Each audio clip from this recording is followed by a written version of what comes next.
Hello and welcome to 2.2 functions, because they're fun. Okay, here we go. A relation is one in which no two different ordered pairs have the same x coordinate. So here we got functions and not functions. So you can see here, you know the function, the old passes the vertical line test. So if you can draw a vertical line on here, then and it doesn't cross the graph more than once, then it's a function. Like here, a vertical line crosses here and here, so that's not a function. Each x has a unique y, whereas some x have two y's. That's a difference. So like the value of 4, x equals 4 has a value of 2 and negative 2. So 4 does not have a unique y, whereas every x here has a unique y. 1 has 4, 2 has 5, and so forth and so on. It's a monogamous x versus a polygamous x. So like in here, in this picture, 1 is with 1, and in this picture, 1 is with negative 1s. 1's got some explaining to do. 1's hanging out with two different y's, and that's not supposed to happen. So, function versus not a function. You can see that in here. So even though this is not like a line, we see that this x value, 4, has a value of 1, and there's no repeats. Whereas in this picture, this here and this here is no good. You've got 1, 1, and you've got 1, 2. So in this picture, 1's hanging out with 1, and in this picture, 1's hanging out with negative 2. 1's got some explaining to do. 1's been getting around. We like a good one-to-one relationship to have a function. Now, informally, what a function is you put something in, and a function does some magic and gives you something back out. This is better if you're looking at it online. So you put in an x, and it says, I double the input and then add 3, and it outputs 2x plus 3. That's what a function is. A function is anything you put something in and you get something out. So like a gumball machine. You put in a quarter, you get out a gumball. All the possible inputs is called the domain. So like for the gumball machine, the domain is the quarter. When the range is all the possible outputs. So the gumball machine, the range is a gumball. Think about a pop machine. Pop machine, you can put in a certain number of coins. So you probably can't put in pennies in a pop machine. You can put in nickels, you can put in dimes, you can put in quarters, you can put in dollar bills, you can put in $20 bill, $5 bill, $10 bill. You can't put in a $100 bill. So there's certain things in a pop machine that you're not allowed to put in. There's certain things you are allowed to put in. The things that you are allowed to put in is called the domain. And then the pop machine does its thing and it spits out a Coke. It might spit out a Mountain Dew. It might spit out something. It's not going to spit out alcohol because that's not in the range. So the things that it can spit out it's called the range. So notation. As far as functions go, consider the relationship between x and y such that y equals x plus 3. So what we can do is we can call this a function. If we use f to represent the function, that we just use f because f and function have the same letter. We could say, let's let f be the function that will convert x into x plus 3. And we write it like this. You have your function, you plug in your x, and it spits out x plus 3. It takes your x and it adds 3 to it and gives you the answer. So f would convert 2 into 2 plus 3, which is 5. So when you plug in 2 into the function, it's going to get out 5. It's going to give you 5. Just like when you plug in a quarter, you get out a gumball. And we write it like this. We say f of 2, when I plug 2 into the function, I get out 5. And you would even just write f of 2 equals 5. I mean, which really, that's the y value, isn't it? That's the y value at x equals 2. So at x equals 2, the y value is 5. That's basically what this is saying. When you plug 2 in, you get out 5. And we see there that the y value is basically the function. So why do they make us write it all different? Well, it's just what they did. It helps us actually with algebra. So let's let f be this function right here. 5 minus x squared. This is a quadratic, and it's going to end up looking something like this. It is a function. It would pass the vertical line test because I know what a quadratic is. So is it a function? Yes.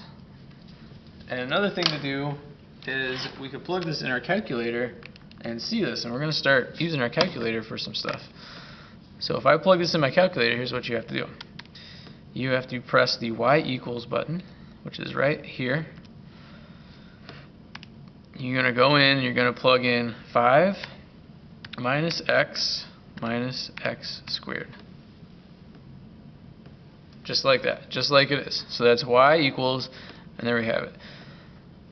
And you press enter, and there it is. If it's highlighted, then that means it's going to graph it. If I want to hide it, I can go and unhighlight that, and now it's not going to show up on the graph because the equal sign is not highlighted. So let me do that. Okay. So there it is. I'm going to be ready to graph. These are your plots. So if you want a scatter plot, make sure these are turned off. So make sure they're not highlighted. I think we're ready to go. To get the graph, you press zoom. You could press graph, but I'm going to teach you this. Press zoom, and then 6, which is standard. Zoom 6. That gives you a nice standard window. You see 10 this way, 10 this way, 10 this way, 10 this way. It's the standard window. So there it is. There's my nice quadratic. Whoops. Come on, Mr. Smith. It looks like this, not like this. Because of the negative x squared. Come on.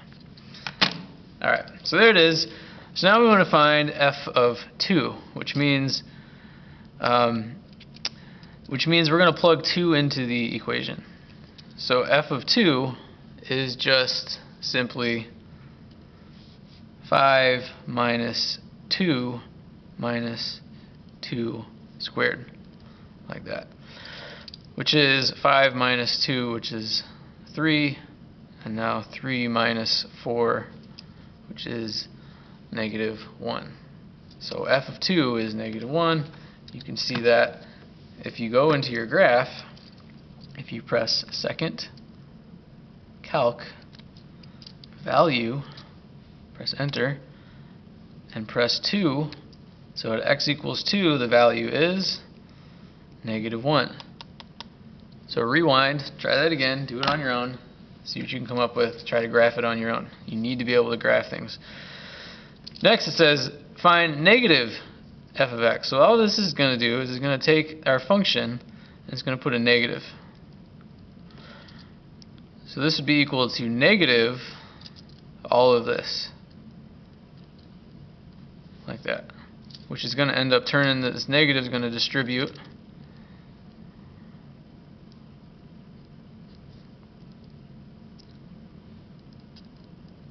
So there's negative f of x, as opposed to f of negative x, which means plug in a negative x and see what happens. So in this scenario, like up here we plugged in a 2. Here we got to plug in a negative x. So we're plugging in a negative x. See how the 2 became a negative x? Up here it was 2, now it's negative x. So now we got to work this out. So that's 5. This is a negative x. And this is a negative x squared, which is a positive x. And we have a negative.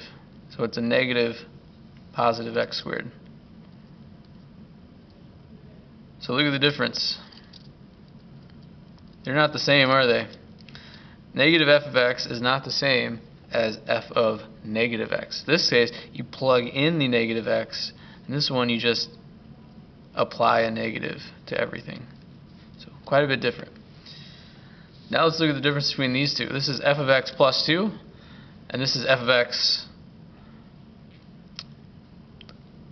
plus 2. You say it the same way actually, but they mean different things when you write it down.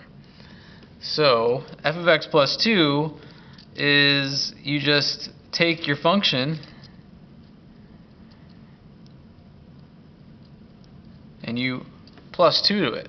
So all that's going to do is going to take this 5 and add 2. It's going to be 7. This is f of x plus 2. Whereas f of x plus 2 is quite different. And in fact, I'm going to need a little bit more room here. Sorry about that. But f of x plus 2. So think of your function as f of blah. You can plug anything in there as long as it's in the domain. You can plug anything in. And it will spit you out, in this case, 5 minus blah squared. So if I want to plug in an x plus 2, you have to plug in x plus 2 here and x plus 2 here. And now algebra is going to take over, and you got quite a bit to do here. So first thing is you can distribute this negative like that. So we distribute the negative. Then you cannot just distribute this square. You can't. If these were multiplied together, you could, but you can't because it's added together. Which means, let's go ahead and take care of this. This is x times x. This is x times 2, which is 2x. This is 2 times x, which is another 2x. So total, you have a 4x, and that's just foiling that out. Alright, so that's that. Now distribute this negative like that. Now combine it all together. So we got 5 and negative 2 and negative 4. So 5 minus 2 is 3. 3 minus 4 is negative 1.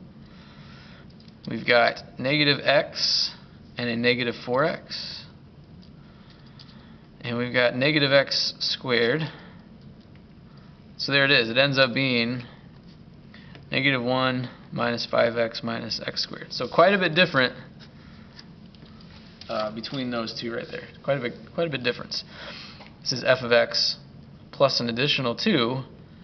This is f of x plus 2. The difference is this is plugged in. This is just added. Look at this. This is a beast. I'm not going to do that today. We'll do that when we get to calculus. But this is like, I don't even want to explain it. Next it says, find x if f of x equals 3. So in this scenario, we're taking our function and we're setting it equal to 3. We're not plugging in 3. It's different from this. This is plug into. This is set it equal to 3. So in this scenario, you can do, you can take your function and set it equal to 3. Now this is a quadratic. So to solve a quadratic, you set it equal to 0. So I'm going to bring all of this stuff over here. So we have an x squared, we have an x, and we have a negative, we have a 3 minus 5. So minus 2. Now from there you can factor. This one factors out nicely. Alright, so the answers are negative 2 or 1. If you don't know what I just did, we're going to have a problem, because that's algebra. We're beyond algebra now. We don't need to go over algebra. Okay, so there it is. Let's talk a little bit more about the domain and range. You could have also done this in polysmalt too, by the way, and gotten those same answers. So, domain and range, the set of all values which the variable on the horizontal axis can take, usually your x. We talked about this. Domain is what you can plug into a function. This would be your domain. It's from the left to the right. Anything from the left to the right, anything in between is your domain. The range is anything from the bottom to the top. Anything vertically that can come out of the function, that's your range. You plug in your domain, you get out your range. you can describe domain and range a couple of ways. We've got set notation, interval notation, informal, and you could also do it like on a number line graph, but we don't see that very often. So, if this is our function, starting here and ending here, there's something called set notation, and it looks like this. You use, what are these called? Are they called brackets? Can't remember. Anyway, use these squiggly things. And you say the domain, remember the domain is always x, right? The domain is left to right. So the domain is here to here.